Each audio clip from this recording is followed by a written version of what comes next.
Do you want to reach a lean and aesthetic physique? Then you need to follow a few important steps that help you maintain the muscle mass and lose the fat. In today's video, I'm going to cover 4 steps and a bonus tip. Like I said, the goal will be to maintain the muscle mass. During the bulking phase, we worked way too much to put on the muscle mass. We spent a lot of time in a caloric surplus. It was a lot of work. We increased the strength inside the gym, so the goal will be to maintain all of that and reduce the fat percentage. In order to do so, we need to follow these 4 simple steps. They are simple, but not that easy. First step, create an appropriate caloric deficit. Now we all know that in order to lose fat, we need to have a caloric deficit. But we need to keep in mind that if we have too big of a deficit, we will lose a lot of fat, but unfortunately we might lose a lot of muscle mass also. On the flip side, if the caloric deficit is insufficient, we might have to spend a long time in this cutting phase. We see examples with overweight people that are trying to lose fat and they are cutting drastically. Unfortunately, they are losing weight. That means that they are losing fat and muscle mass. Probably you heard examples of people who lost like 10 kilograms in a month or crazy numbers like this. That's not what we want. That's not the goal. My ideal deficit will be between 300 and 500 calories. What I suggest in the beginning is to start with the 500 calories deficit, and the following reduction will be a 300 calories deficit. So to give you an example, let's say that we end up the bulking phase, we reach a maintenance point in which we are not making progress anymore, we are not gaining weight, and from this point we want to start our cutting phase. Let's say that you're eating 3,500 calories a day. The first step will be to reduce to 3,000 calories a day. That will be the first jump. I'm staying at these calories as long as I'm doing progress, and after I reach a stagnation point again, the next drop will be 300 calories more, which means 2,700 calories. Until we reach the point that we want, we will keep dropping the calories by 300 all the time. Now we move on to the second point. What is this caloric deficit made of? Here we have 3 options: caloric deficit from food, caloric deficit from activity, or both. I always suggest to create the deficit combining these two. So let's say the first cut of 500 calories, you need to have 250 calories from food, 250 calories from the activity. What I suggest is that as long as you can increase the activity level, do not drop the food. For example, I would not like you to do 3 times a week a workout and then just play around with food and cut as much as possible. Unfortunately, you will reach a point in which you will be very hungry, and that's not what we want. We want to increase the activity because that's easier in my opinion. You can be active, you can move more, and play with the food calories later. So let's say that we start here. So you have the activity and the calories from the food. Now they need to slowly drop both at the same time, but obviously you reach a point in which the activity is sufficient, you cannot be more active than this, then the calories from the food have to drop. But as you can see, it's only as a last resort. I'm not keeping my activity level only here and the food drops. If I do so, I will be hangry. So don't be a couch potato trying to move less and decrease the calories, because it's easier that way. What I've experienced, and also my clients experienced, the maximum might be 1 hour of cardio per day plus 1 hour of workout. You can divide that like the workout and then the cardio immediately afterwards, or you can do the cardio in the morning and the workout. But this is only by the end of the cut. Until then, stick with your workouts and then add slightly more and more cardio. Point number 3.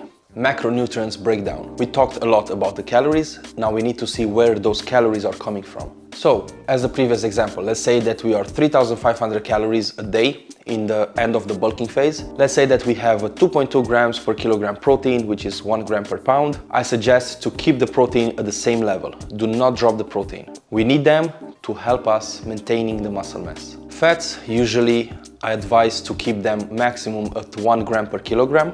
And when we start the cutting phase, the fats are the first one to drop. So eventually we will go from 1 gram per kilogram to 0.5 grams per kilogram. This will be the bottom limit. We don't want to drop further than that. So let's say that in my case, I'm 85 kilograms. Maximum I will drop until 42 grams per kilogram. Now, when it comes to carbs, this is the tricky part. By the end of the bulk, we have a lot of carbs, and of course we will have to drop eventually more and more from them. But we need to keep in mind that the strength inside the gym is because of the carbs. The energy also throughout the day is because of the carbs. If we drop the carbs too much, we will lose strength inside the gym, therefore we will lose muscle mass also. And of course we lose the volume because the carbohydrates transform into glucose, therefore into glycogen, and they fill up the stores and we have more volume.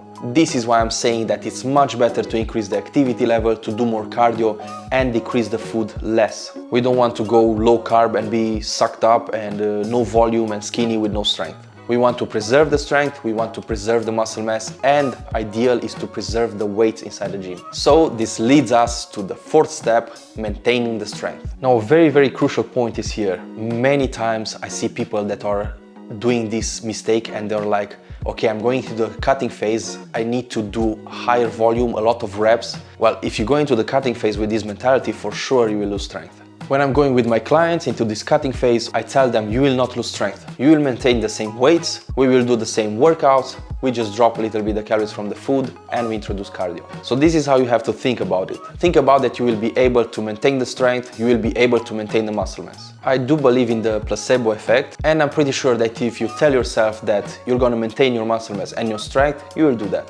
And on the flip side is the same thing. You might tell yourself, oh, I'm going to this cutting phase, so I'm going to lose strength. Even though you have the weights workouts on point and you have enough calories, you might end up losing strength eventually because you think that way. So pay attention to the way you're thinking. Now we reach up to the bonus tip, the fifth one, drink enough water. First things first, we need to think that we need a lot of water to maintain our volume, maintain enough glycogen, maintain enough muscle volume. Second of all, and very important, by the end of the cut, you will feel hungry. You have to. And this is a great way to kind of stop that hunger a little bit. So in between every meal, drink a lot of water. So to have a recap, you start from the bulking phase, you start dropping 500 calories. Those calories are gonna be split between activity and food calories. When we talk about the macronutrients, you will have a high protein diet, 2.2 grams per kilogram, 1 gram per pound. Maximum lower the fats to 0.5 grams, and then you will have to play around with the carbs. Try to maintain the carbs as high as possible. Let's say that you end up the bulking phase at 500 grams of carbs per day. Do not go to 100 grams of carbs per day or 50. That's way too low. Try to maintain them high and increase the cardio. And the last step, maintain the strength inside the gym. Push the same weights, try to push the same amount of reps, and drink a lot of water. Depending on your fat percentage, this may take a few months. Now make sure that you're not spending more than 1 year in a deficit, because then for sure you will lose more muscle mass. Once you reach the ideal physique and the ideal point and you look at yourself and like, yeah, it's good, I'm aesthetic, I'm lean, I can go to the beach right now, then you need to just bump up the calories a little bit, 200 calories, 300 calories, just to reach a maintenance point. Alright guys, that was cool. I enjoyed doing this video. I really hope it helped. If you have any questions, leave them in the comments below. Up here you have a lot of videos with nutrition and also workouts and so on.